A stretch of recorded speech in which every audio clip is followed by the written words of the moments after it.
everyone. Hello everyone. Welcome to my channel.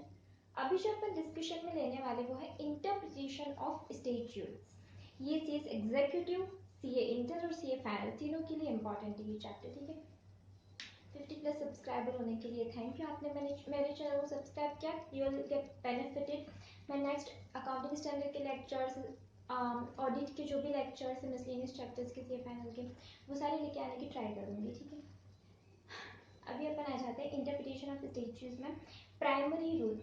अगर आपके पास इतना टाइम ना हो कि मेरी सारी जो वीडियोस है वो आप देख रहे हो या नहीं पता नहीं, तो आप लास्ट के जो 5-6 मिनट है उसमें मैं क्विक रिवीजन रखती हूँ।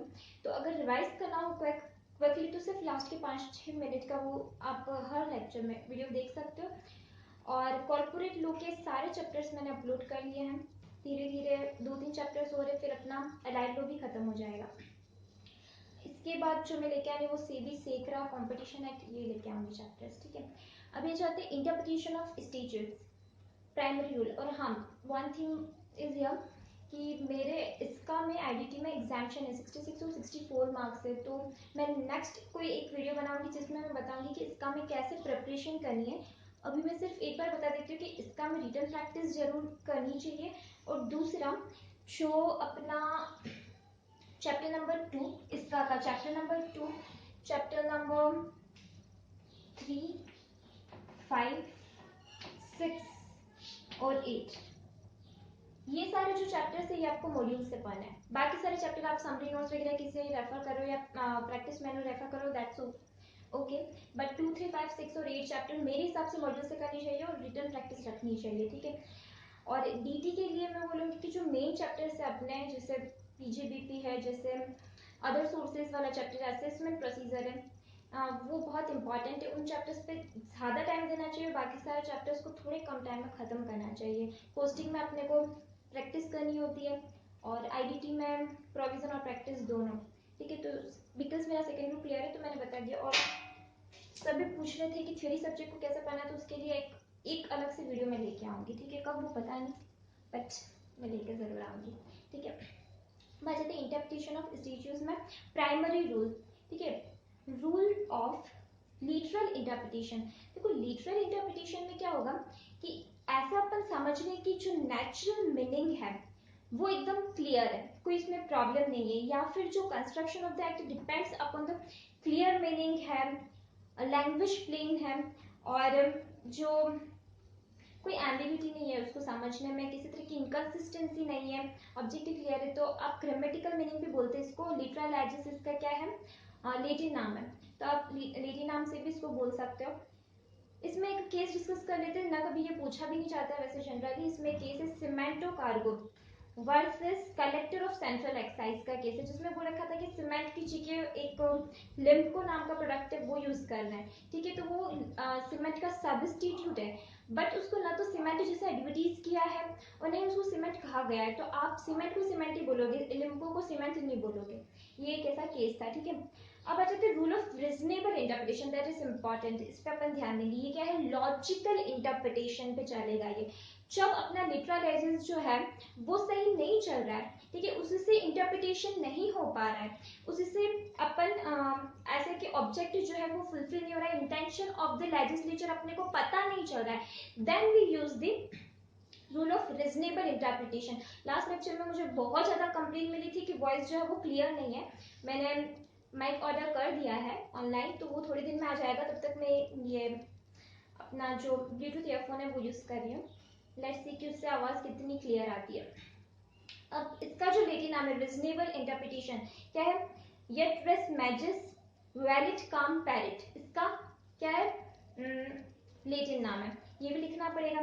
साथ में इसमें है कि अगर फॉल्टी ड्राफ्टमैनशिप है, ठीक है, या फिर ऐसा है कि जो अपना कुछ ऑमिशन एक डेफिशिएंसी है लो में, तो अब क्या है कि लिटरल इंटरप्रिटेशन नहीं लगाओगे, फिर आप क्या लगाओगे यहाँ पे, रीजनेबल इंटरप्रिटेशन को यूज करोगे, ठीक है। फिर इसमें आ जाता है एक आईसीआई वर्सेस प्राइस वाटरहाउस का एक फेमस केस है, जिसमें बोल रखा है कि काउंसिल जो है वो अथॉरिटी बड़ी है या फिर discipline disciplinary committee, obviously council. तो डिसिप्लिनरी कमेटी ने किसी को गिल्टी बोला है और काउंसिल ने उसको नॉन गिल्टी बोला है, तो काउंसिल के पास पावर है। अभी डिसिप्लिनरी कमेटी को ये पावर इसलिए दिया था ताकि कि जो डेलीगेशन ऑफ पावर था, काउंसिल इतना सारा काम नहीं कर पा रही है तो चलो डिसिप्लिनरी कमेटी डिसाइड कर लेगी। लेकिन अगर काउंसिल ने किसी को नॉन गिल्टी बोल दिया तो डिसिप्लिनरी कमेटी ये नहीं बोल सकती नहीं ये तो हमारा ही पावर है, ये पावर डेलीगेटेड पावर है, ठीक है। तो हायर अथॉरिटी कौन सी, काउंसिल है। तो अब इसका क्या है, रीजनेबल इंटरप्रिटेशन करो कि अगर काउंसिल कुछ बोल देती है तो उसके सामने फिर किसी को गिल्टी अगर अपने डिसिप्लिनरी कमेटी ने बोला है तो वो नहीं माना जाएगा, जो काउंसिल ने बोला है वो माना जाएगा, ठीक है। बस इतना लिखा हुआ है, काउंसिल हैव पावर टू किसी को मिसकंडक्ट के लिए जो गिल्टी करार देना उसका सिर्फ पावर है, बट ये जो पावर है ये उससे बढ़ के नहीं, काउंसिल के पावर से बढ़ के, ठीक है। ये एक छोटा सा केस था जो अपन ने डिस्कस किया। अभी आ जाते रूल ऑफ हार्मोनियस कंस्ट्रक्शन। इसमें क्या होता है, देखो हमारे पास इतने सारे एक्ट है, तो लॉ में जो इतने सारे एक्ट है उन दो एक्ट में कहीं पर भी कुछ भी क्या हो रहा है, कॉन्फ्लिक्ट हो रहा है। सपोज दो एक्ट में नहीं, एक ही एक्ट के दो प्रोविजंस में कॉन्फ्लिक्ट हो रहा है, सपोज दो प्रोविजन में भी नहीं, किसी एक ही प्रोविजन के दो सेक्शंस में कॉन्फ्लिक्ट हो रहा है, तो अभी अपन ने क्या देखा, या तो दो एक्ट में कॉन्फ्लिक्ट हो रहा है या फिर दो सेक्शंस में कॉन्फ्लिक्ट हो रहा है या एक ही सेक्शन के दो प्रोविजंस में कॉन्फ्लिक्ट हो रहा है। तो अब क्या करें, जो कॉन्फ्लिक्ट है तो हार्मोनाइज करो, ट्राई करो कि सारे जो जितना भी यहाँ पे लो लग सकते हैं हम सबको क्या करेंगे, ट्राई करेंगे कि कोशिश करें, ठीक है। बट अगर हम सबको नहीं लगा पा रहे उस स्पेशल सिचुएशन में, तो फिर जो स्पेसिफिक है, जो कि स्पेसिफिक है, स्ट्राइजेंट प्रोविजन है, स्ट्रिक्ट प्रोविजन है, उसको अप्लाई करो। सपोज कहीं पे लिखा हुआ है एसआर पास करना है और फिर कहीं पे लिखा हुआ है कि ओआर पास करना है, अगर आपने एसआर पास किया तो ओआर तो अपने आप ही पास हो जाएगा। तो स्पेसिफिक जो रिक्वायरमेंट है उसको कंप्लीट करने की ट्राई करो, स्ट्राइजेंट को। बट ऐसा है कि अब तो सारे स्पेसिफिक ही है, ठीक है, पता ही नहीं चल रहा है स्पेसिफिक कौन सा है, तो फिर लेटर इन टाइम जो है, जो बाद में आया हुआ प्रोविजन है, ठीक है, उसको आप क्या करोगे, कंप्लाई करने की कोशिश करोगे। अब आ जाता है, अब हार्मोनियस कंस्ट्रक्शन में अपन 3-4 ऐसे वर्ड्स डिस्कस करते हैं जिनको जनरली क्या होता है कि यूज करते हैं, जैसे not with standing anything contain contrary in any other law for time being in force in India. तो जहां पे ये नॉन ऑब्स्टेकल क्लोज आ जाता है ना, तो हमेशा उसका ओवरराइडिंग इफेक्ट होता है। फिर कहीं भी किसी भी लॉ में कहीं भी कुछ भी लिखा है उससे कोई लेना देना नहीं, सिर्फ लेना देना किसी से कि नॉन स्टैंडिंग लिखा मतलब यहाँ जो लिखा है उसका ओवरराइडिंग इफेक्ट है, बाकी सबको अप्लाई बाद में करना, पहले इसको अप्लाई करो, ठीक है। फॉर एग्जांपल यहाँ पे लिखा हुआ है जैसे सेक्शन 161 सबसेक्शन 3 में नॉमिनी डायरेक्टर अपॉइंट करना था सीजी को, वहां पे लिखा था not with standing anything contain contrary central government में अपॉइंट नॉमिनी डायरेक्टर। तो भले ही एसआर पास करके बोल दे कि नहीं चाहिए हमको नॉमिनी डायरेक्टर, भले किसी भी और एक्ट के प्रोविजन में कुछ भी लिखा हो, पर ये वाला जो पावर है वो सबसे ज्यादा ओवरराइडिंग इफेक्ट है। सेंट्रल गवर्नमेंट चाहे तो नॉमिनी डायरेक्टर अपॉइंट कर सकती है चाहे तो, ठीक है। सेकंड आ जाता है विदाउट प्रेजुडिस। विदाउट प्रेजुडिस में आता है not intended to cut down generality of the meaning of the presiding provision. इससे पहले कुछ लिखा हुआ है, बाद में विदाउट प्रेजुडिस करके लिखा, तो इसका मतलब ये नहीं कि उसके इफेक्ट को कम करो और बाद वाले इफेक्ट को ज्यादा, बाद वाले प्रोविजन को क्या को प्रायोरिटी दो, ऐसा नहीं। जो पहले लिखा हुआ है उसकी भी इंपॉर्टेंस अपनी है और जो अब लिख रहे हैं विदाउट प्रेजुडिस के बाद उसकी भी अपनी इंपॉर्टेंस है। फॉर एग्जांपल सेक्शन 2 क्लोज जे, ये एग्जांपल्स, ये तो नोट्स आपको डिस्क्रिप्शन में मिल जाएंगे, ठीक है, और ये एग्जांपल्स जो है वो हमको साथ में लिखने ही पड़ेंगे जब हम आंसर करेंगे। ये एग्जांपल मैंने नोट्स में भी इंक्लूड करके रखे, ठीक है। सेक्शन 2 क्लोज जे में क्या बोला है, फेमा में करंट अकाउंट ट्रांजेक्शन जो है, दो transaction which are not capital account transaction, जो कैपिटल अकाउंट नहीं है वो करंट अकाउंट है। Capital account transaction and without prejudice to generating the foregoing such transaction includes जो है वो सिर्फ इलिस्ट्रेटिव है। फिर इसमें बोला है शॉर्ट टर्म लोन को भी इंक्लूड करते हैं। लोन वैसे तो क्या होता है कैपिटल, लेकिन बोला इसमें कि शॉर्ट टर्म लोन को भी अपन इंक्लूड करते हैं। तो यहाँ पे लिखा हुआ था जो कैपिटल अकाउंट नहीं है वो करंट अकाउंट है। Without prejudice generating of the foregoing such transaction include short term loan. इसका मतलब जो पहले बोला है कि कैपिटल नहीं है वो करंट है वो तो है ही है, और साथ में ये जो बोल रहे हैं शॉर्ट टर्म लोन वगैरह वो भी है, ठीक है। तो विदाउट प्रेजुडिस का आप एग्जांपल दे सकते हो। फिर आ जाता है सब्जेक्ट टू। सब्जेक्ट टू मतलब provide overriding effect of other all, बाकी सबको हम ओवरराइडिंग इफेक्ट देते हैं, ठीक है, बाकी सबका ओवरराइडिंग इफेक्ट है। provisions of the other provisions previous over such provision in case of any inconsistency, अगर inconsistency होती है कभी भी provisions वगैरह में, तो हम ये मानेंगे कि यहाँ पे जो लिखा हुआ है उसका overriding defect है, ठीक है। इसका एग्जाम्पल लेते हैं अपन, subject to any regulations made in article of the company, subscribers of MOA who are Indian shall deemed director. मतलब अगर आर्टिकल में नहीं लिखा हुआ है कि कौन डायरेक्टर है, तो फिर सब्जेक्ट, तो फिर ये जो सब्सक्राइबर है जो इंडियन है वो डायरेक्टर है, डीम्ड डायरेक्टर है। आर्टिकल में लिखा है तो फिर इसका इफेक्ट कम, ठीक है। तो इसीलिए यहाँ पे बीच में सब्जेक्ट टू लगाया। ये भी एक अच्छा एग्जाम्पल था। Subject to any regulations in article of the company, subscriber of MOA बोला है, ठीक है। Who are Indian shall deemed director. अब आ जाते हैं रूल ऑफ बेनिफिशियल कंस्ट्रक्शन।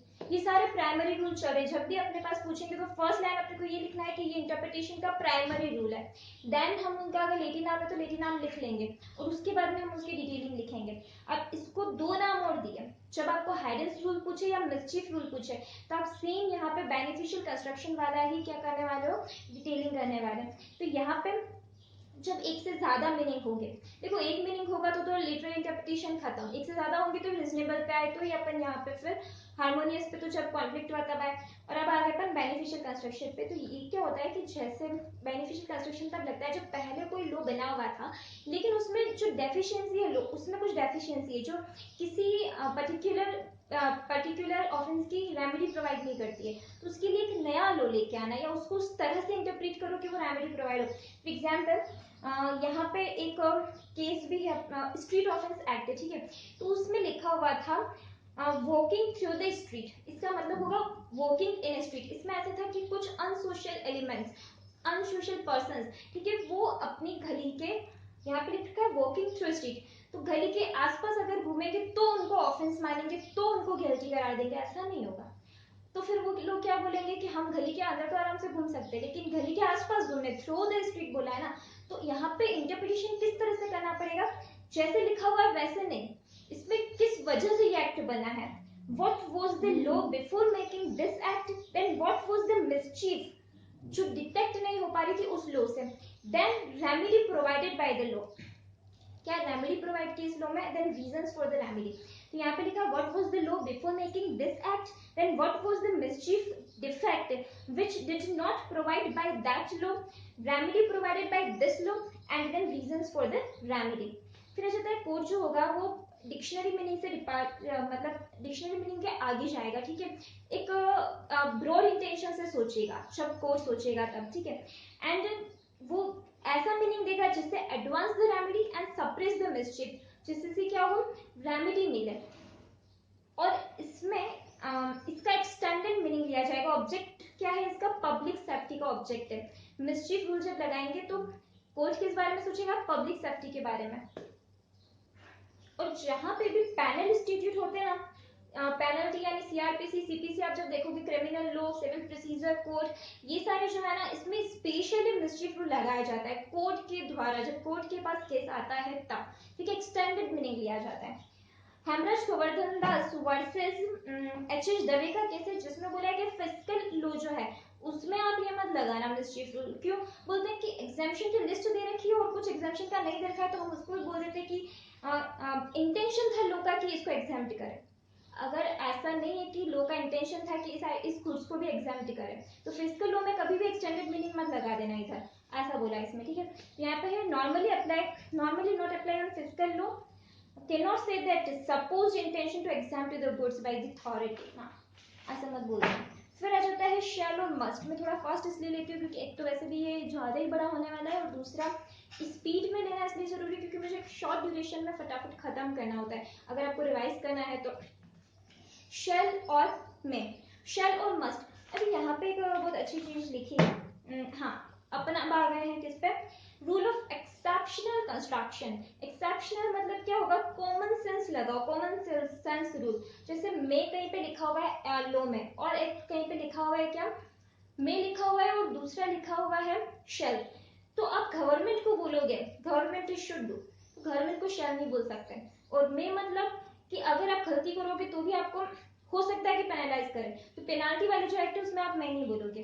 तो यहाँ पे कुछ इस तरह से दे रखा है कि मे जो होता है वो क्या होता है, वैसे तो डायरेक्टली होता है लेकिन कहीं कहीं पर वो मैंडेटरी हो जाता है सर्कमस्टांसेस के अकॉर्डिंग, और शेल जो होता है वैसे तो वो मैंडेटरी होता है लेकिन सर्कमस्टांसेस के अकॉर्डिंग भले ही शेल लिखा हुआ है पर वो क्या हो जाएगा, डायरेक्टली हो जाएगा जब सेंट्रल गवर्नमेंट को कुछ बोलने की या गवर्नमेंट कुछ बोलने की बात आएगी, अथॉरिटी की बात आएगी।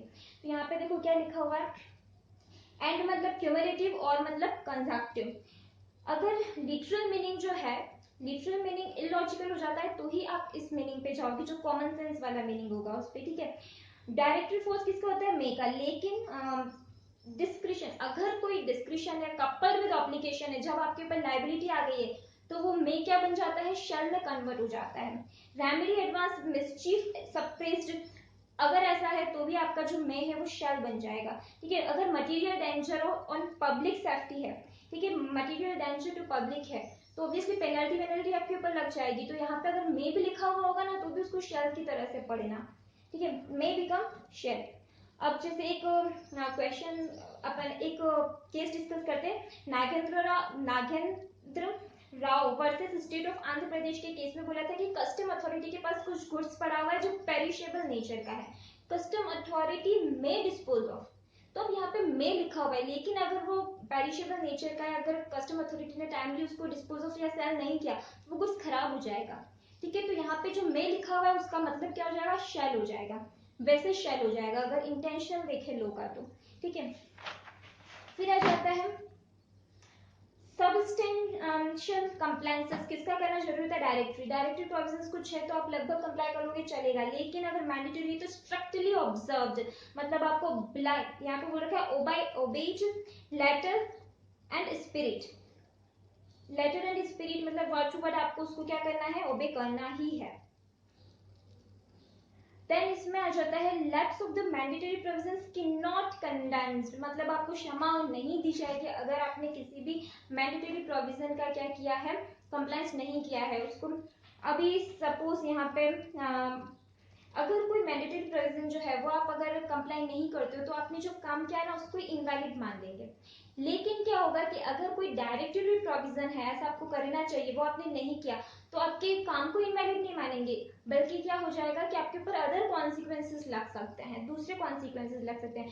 तो यहाँ पे कोई स्पेसिफिक रूल नहीं है कि कौन सा प्रोविजन मैंडेटरी है कौन सा डायरेक्टरी है, वो डिपेंड करता है, देखना पड़ेगा कैसे nature and design of the statute, फिर रियल इंटेंशन क्या है उस स्टेट्यूट का, जैसे सीआरपीसी और सीपीसी के एक्ट है तो उनमें क्या है, अगर क्रिमिनल या पीएमएलए वाला एक्ट आप ले लो तो उसमें जनरली प्रोविजन जैसे मैंडेटरी कि आपको ऐसा नहीं करना चाहिए और ऐसा ही करना चाहिए, वो जो चीजें हैं तो ऐसा नहीं करना चाहिए और अगर ऐसा किया तो पेनाल्टी लग जाएगी, अगर पेनाल्टी जैसे ही बात आ जाती है तो वो अपने आप ही मैंडेटरी बन जाता है, पेनल प्रोविजन हमेशा मैंडेटरी ही होते हैं, अगर आपने नहीं किया तो आपके ऊपर पेनाल्टी लग जाएगी तो वो मैंडेटरी है ना, आपको करना ही पड़ेगा ऐसा, ठीक है, या फिर आपने ऐसा किया तो आपको पेनाल्टी लग जाएगी, तो अगर आप तो मतलब आपको नहीं करना है वो, क्योंकि अगर आपने किया तो पेनाल्टी लग जाएगी। तो इस तरह के जो प्रोविजन हो जाते हैं वो मैंडेटरी हो जाते हैं, लॉ में कहीं डिफाइंड नहीं है बट हर लॉ को पढ़ने के बाद आपको खुद डिसाइड करना पड़ेगा, मतलब कोर्ट भी है वो अपने ऑन पे डिसाइड करेगा, इम्पैक्ट देखेगा प्रोविजन का, नेचर देखेगा, कॉन्सिक्वेंसेस, उससे बहुत बड़ा नुकसान हो रहा है या छोटा नुकसान हो रहा है, ठीक है, पूरी जनरल पब्लिक को इफेक्ट कर रहा है ये जो आपने उल्टा सीधा काम किया या उस प्रोविजन का आपने कंप्लाई नहीं किया, जैसे किसी कंपनी ने कोई प्रोविजन कंप्लाई नहीं किया तो उसे पब्लिक इफेक्ट हो रहा है या सिर्फ डायरेक्टली इफेक्ट हो रहा है, ठीक है, तो वो सारी चीजें जो है वो देखना किसका काम होता है, कोर्ट का काम होता है। फिर आ जाते हैं हम कोर्ट कंसीडर करें कि किसी प्रोहिबिटरी नेचर का अगर लॉ है तो वो हमेशा शैल में आएगा, ठीक है, और दूसरा है अगर कोई पब्लिक पॉलिसी वगैरह इन्वॉल्व नहीं है तो वो डायरेक्टरी नेचर का होता है। अब आ जाते हैं अपन एडजुस्ड जनरस, एडजुस्ड जनरस का मतलब क्या होता है, where series of goods forming particular class और कैटेगरीज आर यूज्ड, मतलब देखो एक अपने यहाँ पे एडजुस्ड जनरस आएगा और एक आएगा अपने पास नॉसिटी और एसोसिएट, वो सेकेंडरी रूल है, ये प्राइमरी रूल में लिखा हुआ है, पर इन दोनों में फर्क है। यहाँ पे क्या है एडजुस्ड जनरस में कि आगे कोई स्पेसिफिक वर्ड लिखे हुए हैं उसके पीछे लिखे हुए वर्ड उसके जैसे होने चाहिए, ठीक है। नॉसिटी टू सोर्सेस में एक ही वर्ड है जिसका अलग अलग सर्कमस्टांसेस में अलग अलग मीनिंग जा रहा है, ठीक है। अब यहाँ पे देखो एडजुस्ड जनरस में जैसे लिखा हुआ है, एजी ब्राउन का एक केस देखते हैं क्या लिखा हुआ है इसमें, आर्म्स एम्यूनिटी और घन पाउडर, तो अब यहाँ पे जब आर्म्स एम्यूनिटी घन पाउडर है तो उस तरह की चीज है।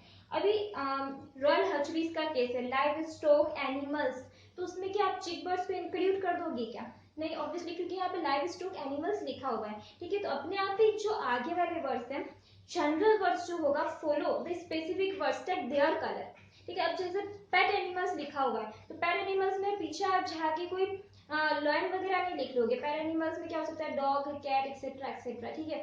तो इसी तरह से जो आगे वर्ड्स लिखे हुए उस तरह के वर्ड्स पीछे भी माने जाएंगे, एक्सेट्रा अगर लिखा हुआ है पीछे तो, ठीक है। तो ये होता है एडजस्टिंग जनरल, उसके जैसे उसका कलर ले लें, ठीक है। General words take the colour of the specific words, later words take the colour of the earlier words.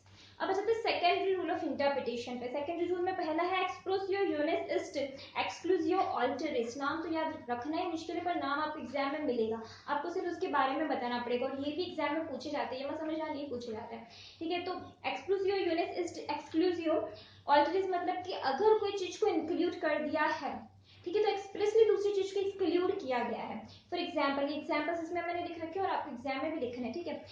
First जैसे आ जाता है, सेकंड रूल तब तो लगाना ही मत कि जबकि लैंग्वेज क्या है, क्लियर है, ठीक है। प्लेन लैंग्वेज है, जरूरत ही नहीं है जब आगे इंटरप्रिटेशन की, तो फिर आप सेकेंडरी रूल नहीं लगाओगे। सेकेंडरी रूल्स का यूज तब करते हैं जब प्राइमरी रूल से इंटेंशन पता नहीं चल रहा है, लैंग्वेज जो है क्लियर नहीं है, इलॉजिकल कुछ सेंस नहीं कर रहा है, ठीक है, तो आपको इंटरप्रिटेशन के लिए यूज कर सकते हैं। एंसिलियरी रूल्स होते हैं, ठीक है। इन रूल्स को लिए एक लाइन बोली है, valuable servant but dangerous master, ये शब्द इसमें लिखा हुआ है। अभी देखो इसका एग्जांपल लेते हैं अपन कि जैसे सेल टेक्स्ट में लिखा हुआ है, सेल टेक्स्ट में, सेंट्रल सेल टेक्स्ट में लिखा हुआ है कि फर्स्ट पार्ट जो होगा वो प्रोविजंस का होगा और सेकंड पार्ट जो होगा वो पेनाल्टी का होगा। तो एक्सप्रेसली फर्स्ट पार्ट में पेनाल्टी नहीं है, ठीक है ना। अगर यहाँ पे लिख ही लिया है first part is about the provision, second part is about the penalty, तो फर्स्ट पार्ट में क्या एक्सक्लूड किया हुआ है, एक्सप्रेसली एक्सक्लूड, इम्प्लाइडली एक्सक्लूड किया हुआ है। डिम्ड मान लो कि एक्सक्लूड, इसमें पेनाल्टी अभी लिखी हुई नहीं है फर्स्ट पार्ट में, ठीक है। ह्यूमन मान लो कि पेनाल्टी है ही नहीं, यूं है कि पेनाल्टी है लेकिन फर्स्ट पार्ट में लिखी हुई नहीं है। सेकंड इसका और एक एग्जांपल लेते हैं अपन, लाइक लैंड, हाउस और कोल माइन। अब यहाँ पे सिर्फ कोल माइन है तो बाकी सारी माइंस जो है उसको एक्सक्लूड करके मानो। इसको बोलते हैं कि अगर कुछ चीज स्पेसिफिकली इंक्लूड की है तो अदर थिंग्स को एक्सप्रेसली एक्सक्लूड किया हुआ है, दिस इज द थिंग, ठीक है। अब आ जाते हैं अपन, ये जो केस था जो मैंने फर्स्ट पार्ट सेकंड पार्ट वाला साइटेक्स में बताया था, ये केस था Kemka and company versus state of Maharashtra, ठीक है। अब अच्छा नॉसिट्यूड रिसोर्सेज, मैंने पहले भी बताया कि एक ही वर्ड है, उसके डिफरेंट सिचुएशंस में डिफरेंट मीनिंग, जैसे प्लांट एंड मशीनरी और plant and bushes. Plant and machinery के साथ में आप प्लांट को ट्री तो नहीं मानोगे, मशीनरी टाइप प्लांट मानोगे, और प्लांट एंड बुशेस में आप प्लांट को ट्री मानोगे। तो एक ही वर्ड है लेकिन सर्कमस्टांसेस के हिसाब से उसका क्या मीनिंग अलग अलग निकल रहा है। अब यहाँ पे जैसे और देखते हैं, परफ्यूम्स लिखा हुआ है, ठीक है, तो यहाँ पे लिखा हुआ है कॉस्मेटिक परफ्यूम, तो जो कूलर परफ्यूम आता है, जो अगरबत्ती धूप आता है, वो नहीं मानोगे आप, ठीक है। फिर इसमें कॉस्मेटिक परफ्यूम में वही परफ्यूमरी आएगी, जैसे परफ्यूम परफ्यूम शब्द देखिए मैं समझना कूलर परफ्यूम और कॉस्मेटिक परफ्यूम सेम हो गया, सेम नहीं हुआ, ठीक है। अब इसमें आ जाता है take their colour from the each other, जो आसपास के वर्ड से उनसे वो कलर ले रहा है, ठीक है, उसके जैसे जो दो वर्ड है, तो इस वर्ड के साथ जैसे प्लांट एंड मशीनरी है, तो ये जो प्लांट है वो मशीनरी जैसा प्लांट, प्लांट एंड बुशेस है, तो ये जो प्लांट है वो बुशेस जैसा प्लांट, तो वो ईच अदर से कलर ले रहे हैं। और ये आगे वाले जो अपन ने एडजेक्टिव सेंटेंस देखा था, तो वो अपने अर्लियर वर्ड से अपना कलर, ठीक है। स्पेसिफिक वर्ड जो जिसको फॉलो करते थे जनरल वर्ड्स, तो जनरल वर्ड्स को अपन उस तरह से इंटरप्रिटेशन कर रहे थे, तो कंफ्यूजन है नहीं वैसे। एडजेक्टिव सेंटेंस और नॉसिट्यूड रिसोर्सेज में फिर भी मैंने यहाँ पे एक्सप्लेन किया है properly. Then optima लेगम interpret east क्वांटिट्यूड, पता नहीं ये क्या लिखा है, बट इसमें ये है कि जो ओल्ड कस्टम है is best interpretation of law. जहां जहां पे कंपनीज एक्ट 2013 के प्रोविजंस अभी तक नहीं आए हैं, जैसे पहले बोला था कि कंपनीज एक्ट के अकाउंटिंग स्टैंडर्ड नहीं बने हुए थे तब, ठीक है, तो फिर कहाँ कैसे यूज किए थे अपन ने, जो 1956 में लिखा हुआ है ना उसी को ही आप मान लो, ऐसा माना था ना अपन ने। तो यहाँ पे बोल रखा है कि old custom is best interpretation of law, ऑप्टिमा लेगम। फिर आ जाता है कॉन्टेम्पोररी, अभी फोर्थ अपन ने सेकेंडरी रूल पढ़ रहे, फोर्थ रूल में क्या, जब भी सेकेंडरी रूल के बारे में लिखोगे ना तो फर्स्ट 2-3 लाइनें कॉमन लिखनी है हर सेकेंडरी रूल में, कि ये क्या है, सिर्फ एंसिलियरी रूल्स है, इनको तब नहीं लगाया जाता है जबकि लैंग्वेज प्लेन है। थर्ड थिंग इसमें कि ये वैल्यूएबल सर्वेंट है बट डेंजरस मास्टर है, अगर प्राइमरी रूल से नहीं इंटरप्रिटेशन हो पा रहा है देन हम सेकेंडरी रूल को यूज करें, एक्सेट्रा एक्सेट्रा। फिर आपको उनका क्या इंटरप्रिटेशन का जो भी है लिखना है, ठीक है। अब यहाँ पे कॉन्टेम्पोरेरी एक्सपोजियो इस्ट ऑप्टिमा 40 में लगेगा, इसमें लिखा है read it as it would read when it was enacted और मेड, मतलब लैंग्वेज जो है एम्बिशियस, कहीं पे कंफ्यूजिंग है, तो उसको इस तरह से इंटरप्रीट करो कि वो लॉन्ग पीरियड ऑफ टाइम से जैसे इंटरप्रीट करते हैं। तो सबसे अच्छा इसका एग्जांपल होता है कंपनीज एक्ट 1956 के जितने भी केस लॉस है, केस स्टडीज है, केस के नाम इवन एज इट इज हम कंपनीज एक्ट 2013 में भी पढ़ते हैं। क्यों पढ़ते हैं? कंपनीज एक्ट 2013 में तो केस स्टडीज आए नहीं है, तो फिर जो केस स्टडीज हम बोर्ड मीटिंग वगैरह में पढ़ते हैं वो कौन से वाले पढ़ते हैं? जो 1956 के एक्ट के हैं। तो मतलब जो पिछले लॉन्ग टाइम से चलते आ रहे हैं, ठीक है, वही हम आज भी यूज कर रहे हैं, ठीक है। क्योंकि कहीं पे जब और केस लॉस की जरूरत कब पड़ती है? जब इंटरप्रिटेशन प्रॉपर नहीं होता है तब उस पर केस बनता है, और केस बनता है फिर उसका डिसीजन आता है, तो वो अपने लिए क्या हो जाता है? एक तरह का लॉ हो जाता है, ठीक है। तो यहाँ पे बोल रखा है कि अगर कोई इनएक्टेड है और एक्ट है जिसका जो लॉजिकल इंटरप्रिटेशन आप नहीं कर पा रहे हो, कंफ्यूजन है, तो आप उस तरह को लॉन्ग टाइम से जिस तरह से इंटरप्रीट करता है उस तरह से इंटरप्रीट करो। लॉन्ग टाइम से वो केस लॉस में जैसा डिसीजन है वैसे डिसीजन इधर भी इंटरप्रीट करो, ठीक है। अब आ जाते हैं इंट्रिंसिक एड और एक्सटर्नल एड, ठीक है। इंट्रिंसिक या इंटरनल एड्स में क्या क्या आएंगे? सबसे पहले आ जाएगा, तो इसमें कुछ जो चीजें हैं वो आपको कॉमनली लिखनी है, जैसे कि फर्स्ट है पार्ट ऑफ द एक्ट है या नहीं है। तो वैसे जनरली सब पार्ट ऑफ द एक्ट है, लेकिन एक जो प्रोविजो होता है वो पार्ट ऑफ सेक्शन होता है। फिर दूसरा आ जाता है कि आपको लिखना है सेक्शन प्रिवेल करेगा या फिर ये जो पर्टिकुलर इंट्रिंसिक एड, तो हमेशा सेक्शन ही प्रिवेल करता है इसमें, ठीक है। और third, use for intention of the law के लिए यूज कर रहे हैं नहीं कर रहे हैं वो भी लिख सकते हो, ऑब्जेक्ट वगैरह क्लियर करने के लिए यूज करें कि नहीं सब लिख सकते हो, ठीक है। तो फर्स्ट अपन पढ़ते हैं लॉन्ग टाइटल। लॉन्ग टाइटल मतलब ये हमेशा पार्ट ऑफ द एक्ट होगा, ठीक है, एक्ट का पार्ट है। फिर legislatively used for ascertaining the object and scope of the interpretation। Object और इसको पता करने के लिए अपने लॉन्ग टाइटल, किसी भी एक्ट का जो नाम होता है, कॉम्पिटिशन एक्ट 2002, उसी को बोलते हैं लॉन्ग टाइटल, ठीक है। तो वो क्या है? सिंपली ऑब्जेक्ट वगैरह पता चल जाता है, ठीक है। उसके बाद में long title can not be used for override such clear meaning. Clear meaning है तो उसको ओवरराइड करने का, कट डाउन करने का ऐसा कुछ उसका इंटेंशन नहीं होता, ओमिट वगैरह का, ठीक है। एक पंजाब ट्रेड एम्प्लॉयज एक्ट 1940 का एक केस था जो मैं बता देती हूँ। इसमें लिखा हुआ था कि हर शॉप जो है वो क्लोज रहेगी क्लोज डे के दिन, जैसे संडे मान लो, ठीक है। तो इस दिन सारी शॉप क्लोज रहेगी, जिससे कि क्या है, जो एम्प्लॉयज हैं आवर्स ऑफ वर्क जो है वो लिमिट हो जाए एम्प्लॉयज के, ठीक है। तो एम्प्लॉयज जहाँ पे नहीं है उसके ऊपर ये लग ही नहीं रहा है, ये जो लिखा हुआ है। तो लॉन्ग टर्म यहाँ पे जो बोला है कि where no employees no come in purview of this act, तो वो इस एक्ट के परव्यू में ही नहीं आते। किस एक्ट के परव्यू में? ये जो पंजाब ट्रेड एम्प्लॉयमेंट एक्ट 1940 है। जिस भी इंस्टीट्यूट या जिस भी ऐसी ट्रेड इंडस्ट्री जहाँ पे एम्प्लॉयज नहीं है उनको इस एक्ट को रेफर करने की भी जरूरत नहीं है। इस एक्ट में क्या लिखा हुआ है लॉन्ग टाइटल में वैसे भी कि पंजाब ट्रेड एम्प्लॉयमेंट एक्ट 1940, जिसने एम्प्लॉयज रख रखे उनके बारे में कि वो जो है लिमिट क्लोज करे एक दिन, ताकि क्या हो, जो एम्प्लॉयज पे जो काम का बर्डन है, जो उनके आवर्स से जितना वो काम कर रहे हैं वो लिमिट हो पाए, ठीक है। तो यहाँ पे एम्प्लॉय के प्रोटेक्शन के लिए बोला है, तो जहाँ पे एम्प्लॉय नहीं तो उनके प्रोटेक्शन की कहाँ बात आ गई। तो ये आ जाता है लॉन्ग टाइटल। फिर शॉर्ट टाइटल, देखो शॉर्ट टाइटल में एक आपको आश्चर्यजनक बात लगेगी कि इसको इंटरप्रिटेशन के लिए आप यूज ही नहीं करते हो। For example PMLA act 2002, PMLA से आप क्या इंटरप्रीट कर लोगे?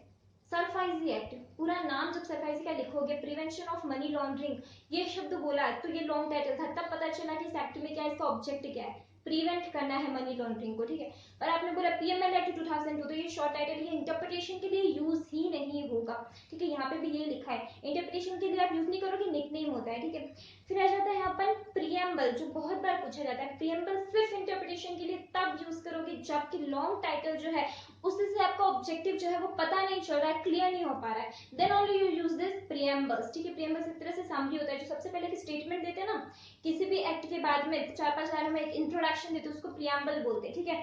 प्रियम्बल जो होता है, अगर सेक्शन और प्रियम्बल जो पूरे स्पेसिफिक एक्ट के लिए 2-4 लाइनें इंट्रोडक्शन में लिखी है और किसी सेक्शन में कुछ लाइनें लिखी हुई है, तो आप अगर सेक्शन और प्रियम्बल में कॉन्फ्लिक्ट होगा तो किसको ओवरराइड करने के लिए बोलोगे? ऑब्वियसली सेक्शन प्रिवेल करेगा ना, सेक्शन ओवरराइड करेगा, ठीक है।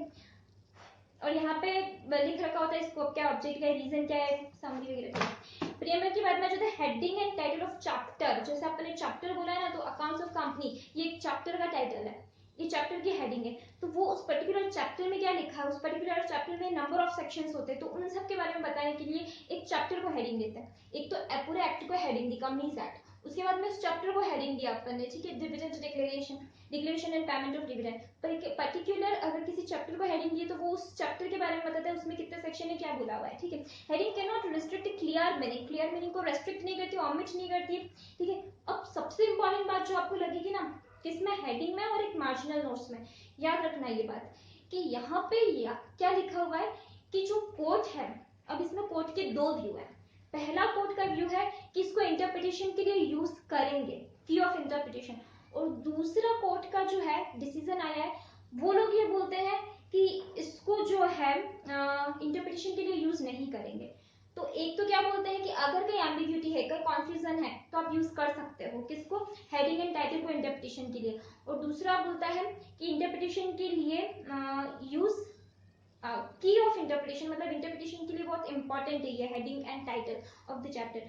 फर्स्ट व्यू है की ऑफ इंटरप्रिटेशन और सेकंड व्यू है ओनली रेफर व्हेन एम्बिग्यूटी, सिर्फ तब रेफर करो जबकि इंटेंशन क्लियर नहीं हो पाया है। तो अब ये दो व्यू थे कोड के। अब आ जाते हैं marginal notes. Left hand side में जो नोट्स होते हैं ना, आपको पता होगा कि लेफ्ट हैंड साइड में लिखा हुआ था पर्टिकुलर सेक्शन की कुछ भी बारे में, जो मेन हेडिंग्स वगैरह टाइप की होता है। तो मार्जिनल नोट्स में क्या होता है, summarise effect of the section, पूरे सेक्शन का समराइज इफेक्ट है। अब एक कोड क्या बोलता है, इसको लेजिस्लेचर का इंटेंशन जानने के लिए यूज कर सकते हो, और अदर कोड क्या बोलता है, can not refer for interpretation, never ever refer for interpretation marginal notes के बारे में। तो ये तो बहुत ही सारा कॉन्ट्राडिक्टरी कह सकते हैं कि अपन डिसीजन है, मतलब यह कोड सोचता है। देखो टाइटल ऑफ द चैप्टर तो ठीक था, एक बोलता है इंटेंशन अगर कंफ्यूजिंग है तो फिर यूज करो, और एक बोलता है कि की ऑफ इंटरप्रिटेशन है, हमेशा यूज करो, वहां तक तो ठीक है। लेकिन मार्जिनल नोट्स में क्या बोला है, एक तो क्लियर ही मना करता है कि इंटरप्रिटेशन के लिए यूज ही नहीं होता, और दूसरा जो लो है वो बोलता है कि यूज कर सकते हो इंटरप्रिटेशन के लिए अगर इंटेंशन क्लियर नहीं है तो एक ने तो मना ही कर दिया इंटरप्रिटेशन के लिए हेडिंग को यूज ना करना, एक ने बोला है कि अगर इंटेंशन क्लियर नहीं है तो यूज करो। तो अब ये थे हेडिंग और मार्जिनल नोट्स में कुछ कॉन्ट्राडिक्टरी कोड के जजमेंट्स या कोड का सोचने का तरीका, लोगों का सोचने का तरीका। अब आ जाते हैं अपन डेफिनेशन। डेफिनेशन दो तरह की होती है, मैं ये नहीं बोल रही हूँ डिक्शनरी वाली और अपनी स्टैट्यूटरी लिखी हुई होती है वो ना, किसी अपने एक्ट में ही लिखी हुई जो डेफिनेशंस होती है वो भी दो तरह की होती है। पहली होती है एग्जॉस्टिव और दूसरी होती है इंट्रिंसिक। देखो एग्जॉस्टिव डेफिनेशन में क्या होता है कि ये जो है जो बताया हुआ है वही, इसका एग्जांपल देखो, डायरेक्टर मींस, एग्जॉस्टिव में director means appointed to board, ठीक है, तो सिर्फ वही जो अपॉइंटेड टू बोर्ड है।